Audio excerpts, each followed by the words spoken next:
Facts of history have a way of fading and altering over time. What we think we know about the past may or may not be accurate.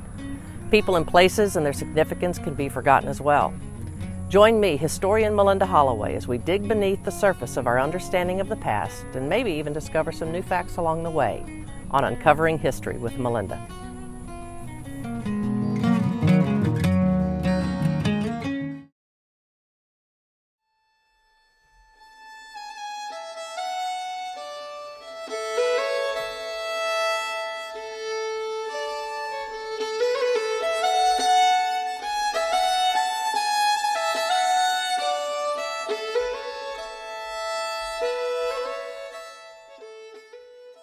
One of the key strategies of the Union Army during the Civil War was to capture the formidable Confederate city fortress of Vicksburg, Mississippi.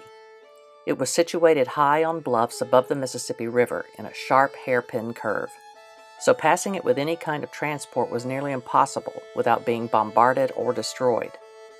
Therefore, the Union began strategizing ways to capture it or circumvent it entirely.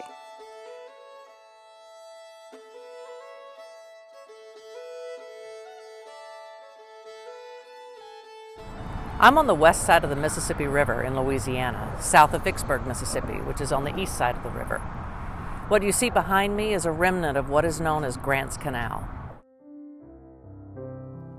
Because of the unique geography of Vicksburg and the sheer might of the Mississippi River, an ambitious plan was proposed to dig a canal across DeSoto Point. This jut of land caused the tight turn in the river at Vicksburg. It was hoped that if a canal was dug across the point below the city, then the river might push through the canal, creating a new channel that would cut off Vicksburg entirely. Although it is known today as Grant's Canal, he is not the first to attempt to construct it.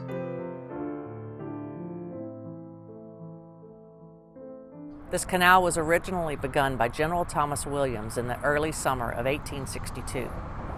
But heat stroke and disease hampered the canal project.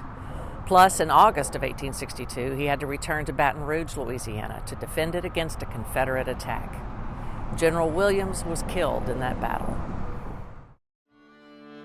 By early 1863, it was clear that this war could drag on for longer than anyone expected. Capturing Vicksburg was more important now than ever.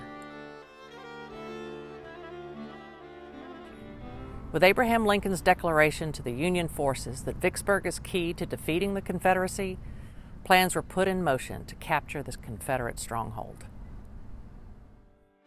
Gen.Ulysses S. Grant was tasked with taking Vicksburg at all costs. His first strategy was to reattempt to dig a canal across the point. This canal project started in January of 1863. He states in his memoirs that he did not have high hopes for the project, but it would keep his soldiers fit during the winter. Abraham Lincoln took special interest in the canal project.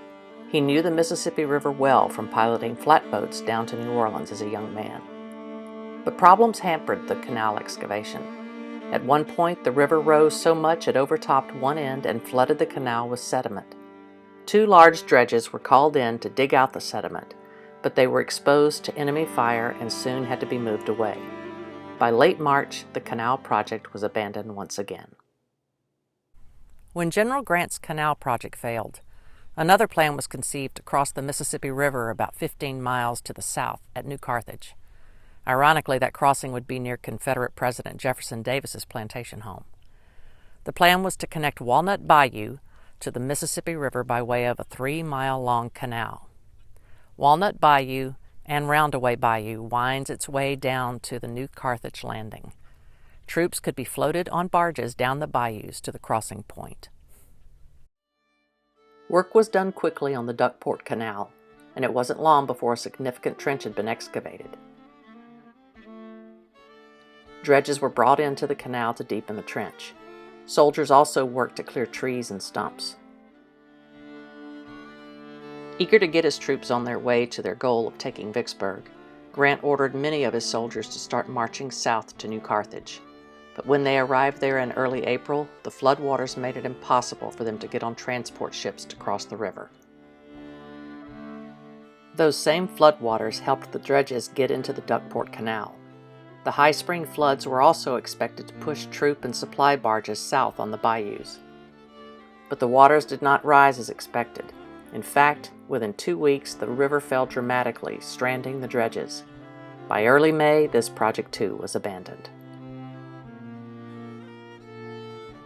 The decision was made to push further south to Hard Times Plantation near present-day Lake Bruin in Louisiana. The first soldiers arriving there were able to cross the Mississippi on April 30, 1863. They disembarked near Bruinsburg, Mississippi, and began their campaign marching north to capture Vicksburg.